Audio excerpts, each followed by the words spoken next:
আসসালামু আলাইকুম। বান্দরবনে ঘুরতে এসে তো দেখছি এখানকার যে আদিবাসী লোকজন রয়েছেন এরা বিভিন্ন ধরনের ফলমূল বিক্রি করছে এবং এই ফলমূল যেগুলো আছে এগুলো হচ্ছে পাহাড়েই জন্মায়। পাহাড়ের গায়ে জুম চাষের মাধ্যমে এগুলো তারা চাষাবাদ করে এবং এই ফলগুলো যারা পর্যটক এখানে ঘুরতে আসে তারা সব কিনে কিনে খায়, নেয় অনেকে।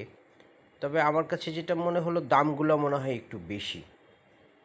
এগুলো এত প্রচুর পরিমাণে হয় যখন এটা হচ্ছে বাঁশকোড়ল, হ্যাঁ, বাঁশের সবজি।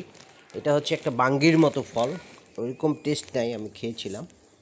ওরা এইভাবে যে যেমন এখানে 1 কেজি রয়েছে বাঁশের সবজি, এটা সবজি আকারে খাওয়া যায়।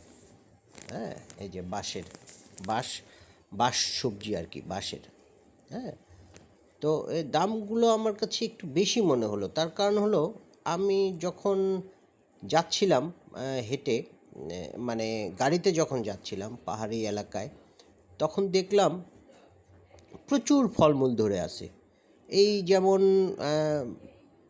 বাতাবি লেবু, যেটা হলো জাম্বুরা বলে, এই জাম্বুরাটার দামটা অনেক বেশি মনে হলো। এখানে 50 টাকা 100 টাকা দাম চাচ্ছে, কিন্তু এত জাম্বুরা ধরে আছে।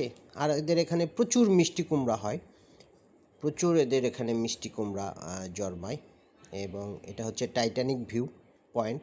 তো এই টাইটানিক ভিউ পয়েন্ট থেকে, যেমন টাইটানিকের একদম সামনের মাথায় এসে এক যে টাইটানিকের নায়ক নায়িকা যেরকম জাহাজের সামনে দাঁড়িয়েছিল, ঠিক সেইভাবে এটা তৈরি করেছে, একদম পাহাড়ের চূড়ায়। এবং সামনে খোলা আকাশ, হ্যাঁ, খোলা পাহাড়, এই এখান থেকে দেখা যায় অনেক নিচুতে। এবং অনেক নিচুতেও ঘরবাড়ি রয়েছে। খুব সুন্দর দৃশ্য, মনোমুগ্ধকর, দেখার মতো, সত্যি ভালো লাগার মতো। এবং আল্লাহ তাআলার কি অপূর্ব সৃষ্টি! আল্লাহ তাআলা এখানে সমতল ভূমি, এই পৃথিবীতে পাহাড়ি এলাকা, এবং এগুলোকে নাকি প্যারাক হিসাবে তৈরি করেছে। প্যারাক মানে ভূমিকম্প, বিভিন্ন ধরনের প্রাকৃতিক দুর্যোগ থেকে এই পাহাড়গুলো রক্ষা করে। তাই আল্লাহ তাআলার এই নিদর্শনগুলো দেখতে গেলে আমাদের বিভিন্ন জায়গায় ভিজিট করতে হবে।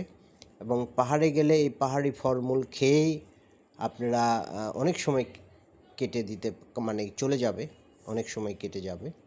খুব সুন্দর জায়গায়। তবে সবাই চেষ্টা করবেন ভ্রমণ করার জন্য। ভ্রমণ করলে মনও ভালো থাকে এবং অনেক কিছু শেখা যায়। আল্লাহর সৃষ্টিকে অনুভব করা যায়, আল্লাহর সৃষ্টিকে দেখা যায়, শেখা যায়।